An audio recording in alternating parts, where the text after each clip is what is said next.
Ah, quel accueil. On va la refaire parce que soit je vous ai pris par surprise, soit c'est le centre d'accueil, mais je ne crois pas que ce soit comme ça. On m'a dit que dans l'association, vous aviez le centre d'accueil, alors je vais la refaire, j'étais trop rapide. Bonjour à tous.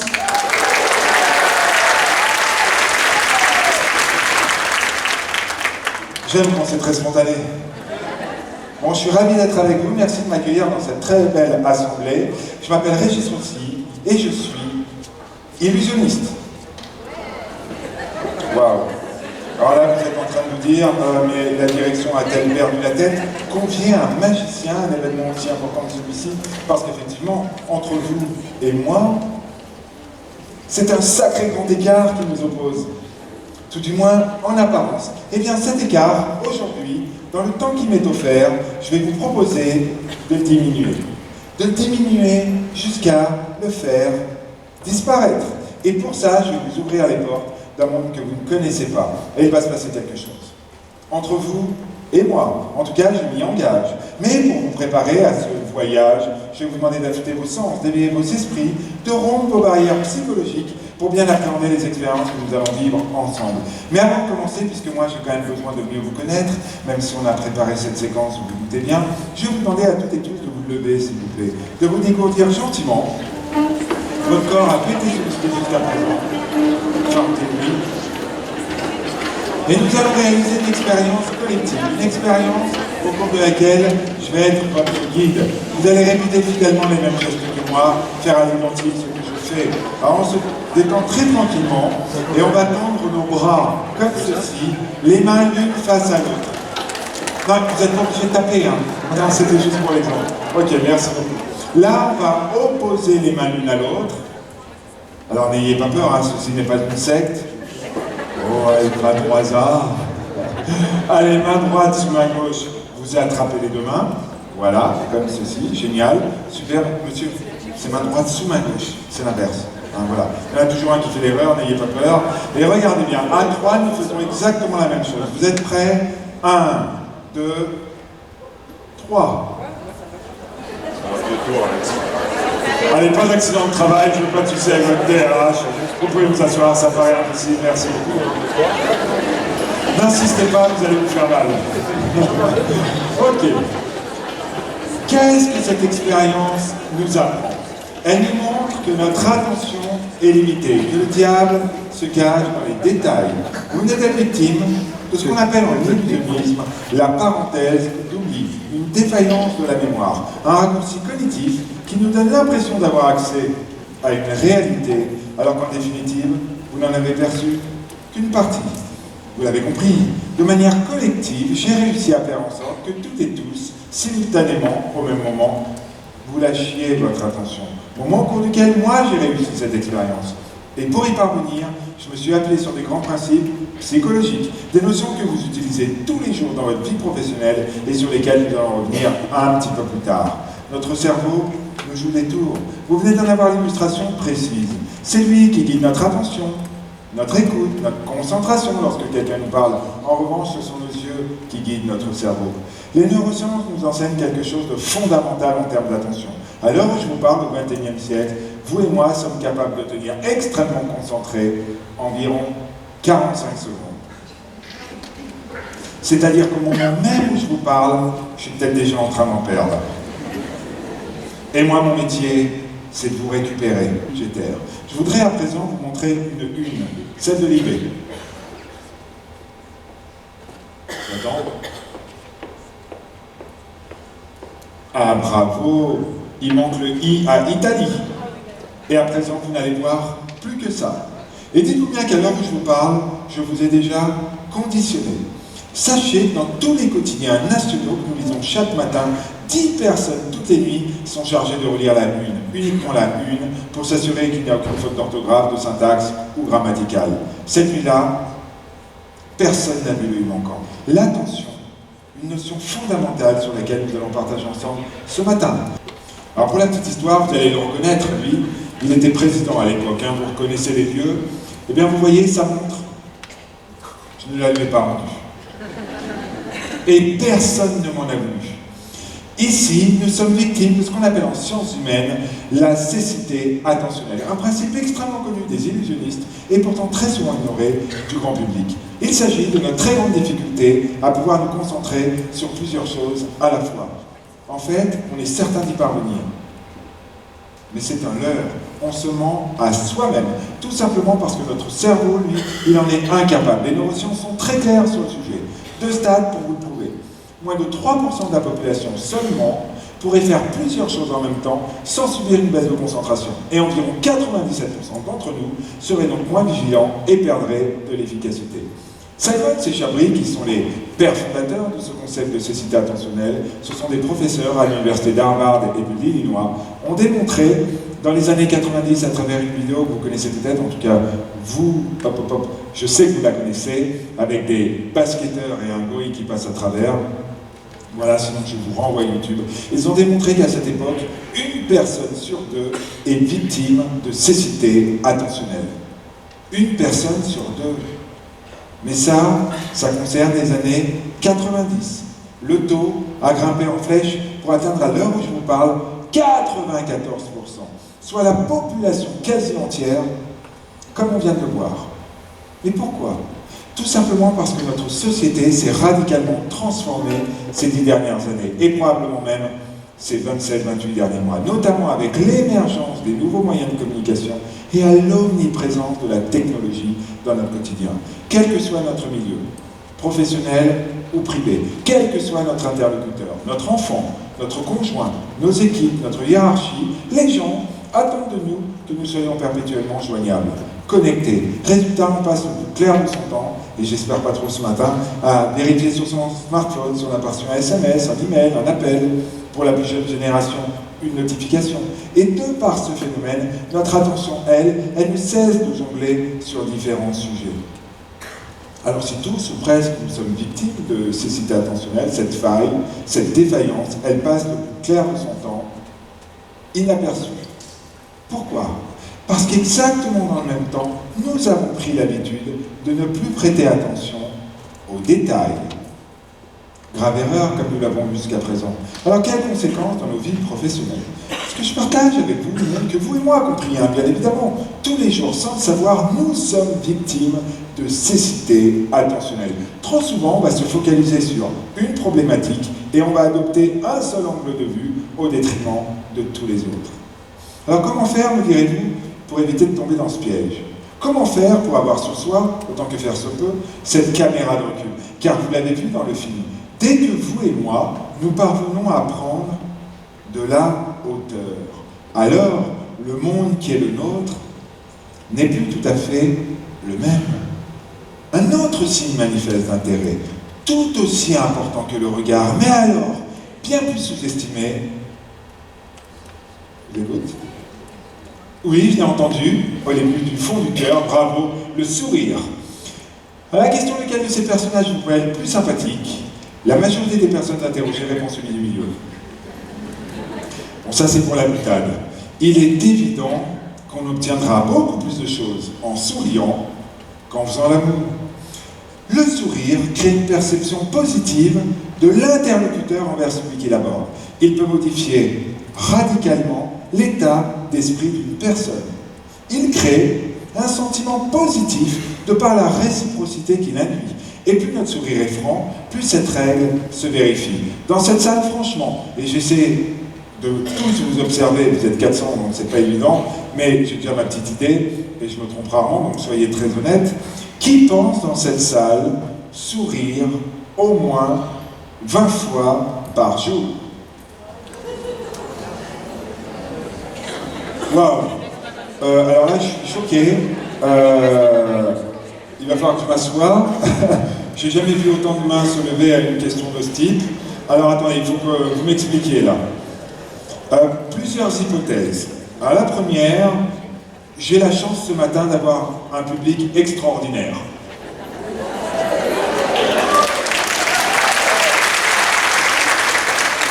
Je vous dirai ça à la fin. Deuxièmement, dans mon public aujourd'hui, j'ai une grande partie d'optimistes. Aussi? Ah, d'accord. Ou alors, troisième hypothèse, j'ai une bande de sacrés menteurs.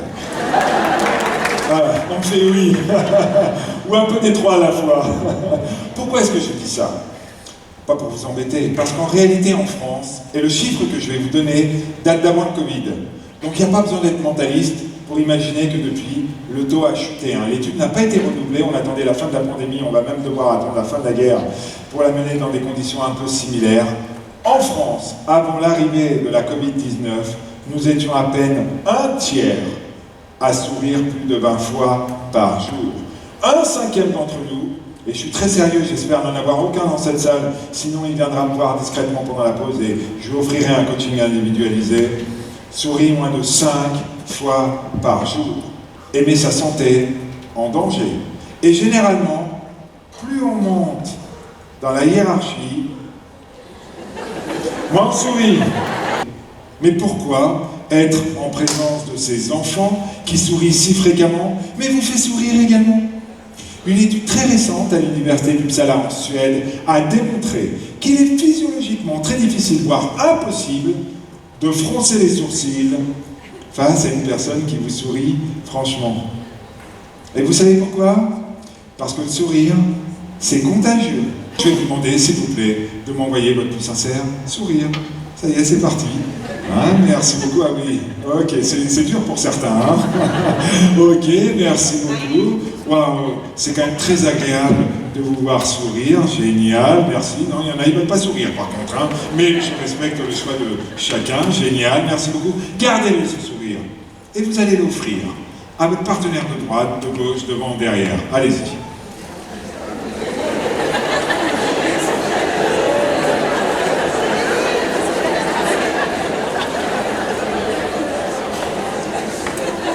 Ok, merci beaucoup.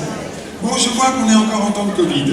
Quand je proposais cette expérience, bien avant l'arrivée de la pandémie, je demandais juste aux gens de se sourire entre eux. Exactement ce que vous venez de faire. Mais non, les gens s'emballent, au sens propre comme au sens figuré. Ils se font des hugs, ils se prennent dans les bras, ils se font la bise. Il y a des couples qui sont nés grâce à ça. Enfin, c'est pas l'objectif de la journée, hein, je vous rassure, mais c'est pour jamais. En tout cas, vous le ressentez, physiologiquement, il est en train de se passer quelque chose dans votre corps. Dites-vous bien que quand vous avez une sensation corporelle, quelle qu'elle soit, alors c'est l'émotion. L'émotion est toujours un signal, un messager qui vient vous transmettre une information. À vous d'avoir cette intelligence, de l'accueillir et de comprendre ce qu'elle a à vous dire. Vous pouvez l'ignorer, ça ne lui posera aucun problème, elle va enfler. Alors Jérôme, pour cette expérience, je vais avoir besoin de vous. D'accord? On va la réussir ensemble, cette expérience. Je vais vous demander dans un premier temps de fermer les yeux. Voilà. Vous fermez les yeux, vous gardez bien la tête droite, génial, et vous ne les ouvrirez que quand je vous le demanderai. D'accord? Génial. Messieurs, dames, je vous ai dit au démarrage que j'étais venu sans matériel, c'était pas tout à fait vrai. Ici, un jeu de cartes. Un jeu de 52 cartes. Le même jeu que dans le film. Hein. Le dos des cartes est rouge, comme vous pouvez le constater. À ceci près, les cartes sont beaucoup plus grandes pour que même ceux du fond puissent bien les voir. Et vous, Jérôme, vous le visualisez, ce jeu dans votre esprit. Pour l'instant, vous ne voyez que les dos rouges. On est d'accord? Très bien. À présent, je vais vous montrer à tous une carte. Par exemple, celle-ci. Je la montre à tout le monde. Voilà, tout le monde la voit parfaitement bien. Génial. Ne la dites pas à voix haute. Super. Et dans quelques instants, Jérôme, lui aussi, va voir sa carte. Vous allez ouvrir les yeux, Jérôme, et vous allez voir votre carte. Voilà, vous allez voir votre carte. Ok? Super. Vous l'avez vu? Gardez bien les yeux fermés. Vous l'avez bien vu? Ok, très bien. Alors vous allez nous dire, à haute et intelligible voix, vous gardez bien les yeux fermés, quelle carte avez-vous vue? 8 de cœur? Ok. Ouvrez les yeux. L'expérience est terminée. Merci beaucoup, Jérôme. On peut vous applaudir. Voilà, Géraldine, et vous allez extraire les cartes du jeu. Faites attention de ne pas les faire tomber. Voilà, génial. Superbe. Et je vais récupérer le boîtier. Superbe. Non, gardez les cartes. Ok, vous les avez toutes? Oui, il n'y en a plus du tout. Voilà ce qu'on va faire, Géraldine. Venez au centre. Venez au centre, ici. Et vous allez... Non, vous allez retourner le jeu. Voilà. Vous allez tendre vos bras. Et vous allez effeuiller le jeu. Et en plein milieu du jeu, vous allez voir, Géraldine, une carte sera retournée. Vous la voyez, Géraldine, ou pas? Vous venez de la passer, regardez. Là. Et là, voilà ce qu'on va faire, Géraldine, avec un geste tout en sensualité. Vous nous montrez de quelle carte il s'agit. Le 8 de cœur. La confiance, ça reste quelque chose de fragile. C'est vrai dans notre sphère professionnelle et c'est vrai dans notre sphère privée. Il me faudrait davantage de temps, et je reviendrai peut-être, pour vous expliquer quels sont les principaux destructeurs de la confiance, mais le temps tourne et donc je dois conclure avec vous. Alors vous l'avez compris, je suis intimement convaincu que l'intelligence émotionnelle est le pilier fondamental de celles et ceux qui réussissent. La communication interpersonnelle, elle constitue le socle, le ciment de cette réussite. Les ennemis de la relation, nous les avons balayés ensemble, rapidement j'en conviens, ils sont nombreux. Notre attention d'abord, trop souvent sélective, notre rationalité limitée, nos préjugés, nos croyances obscurcissent notre jugement. Mais pour contrer ces failles, nous disposons d'atouts.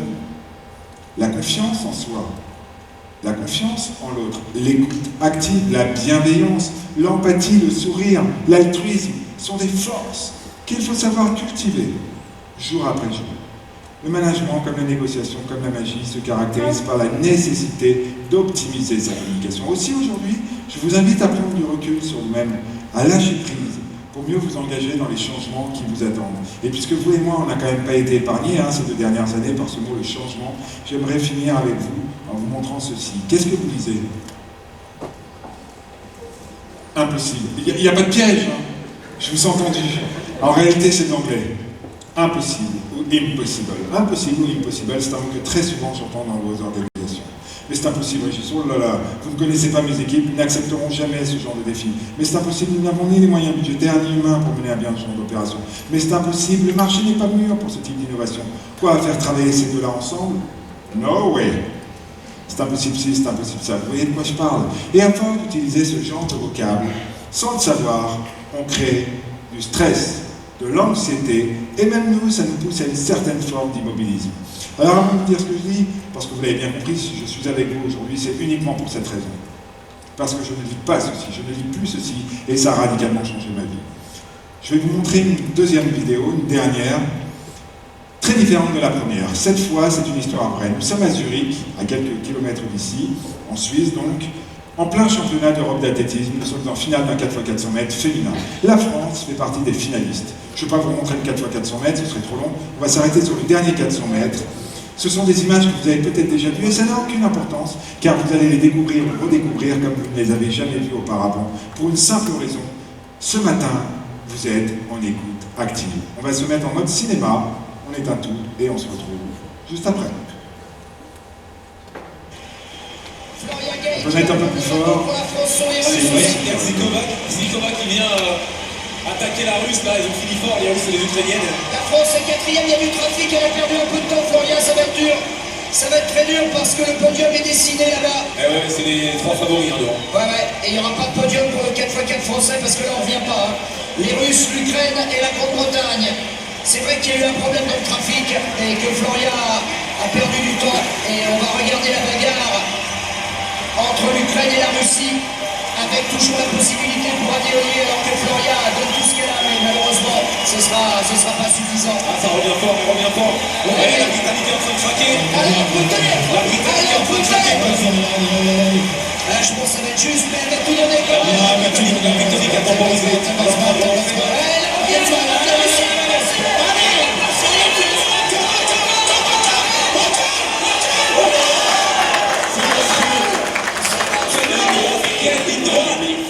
il n'y a pas que la ligne droite, mais quel 400 mètres, quel 400 mètres. Elles sont championnes d'Europe. C'est énorme. J'ai jamais vu ça. Non, Patrick.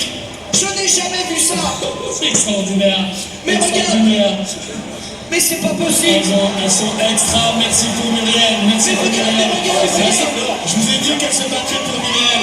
Oh là là, Florian. Extraordinaire. Extraordinaire. Mais Florian. Extraordinaire. Extraordinaire. On peut l'applaudir quand même.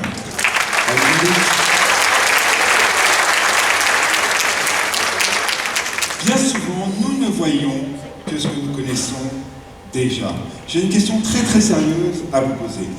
Imaginez une seule seconde que Floria, pendant sa course, est une oreillette. Vous Vous pensez sincèrement qu'elle aurait gagné cette course? Évidemment. Alors voilà ce que je dis. Vous allez voir, c'est un tout petit détail. Mais vous l'aurez compris aujourd'hui, c'est justement ce tout petit détail qui change tout. Je ne lis pas impossible, mais je lis I am possible. Et là, c'est magique, parce que d'un seul coup, plus rien n'est impossible, car en réalité, tout est possible, parce que je suis possible. C'est pas le yes I can, c'est pas le yes you can d'Obama. Non, à mon sens, c'est beaucoup plus puissant que ça. Parce que le véritable changement, mais c'est pas ce que nous font croire les médias à longueur de journée, c'est pas du tout l'ubérisation de la société, ni l'intelligence artificielle qui menace votre job et le mien de demain. Non, le véritable changement, il est intérieur. C'est le regard positif que nous portons sur nous-mêmes pour affronter les défis que nous impose la vie. C'est le yes, I'm possible, et c'est ce que je souhaite à toutes et tous, de devenir votre propre I'm possible. Merci beaucoup.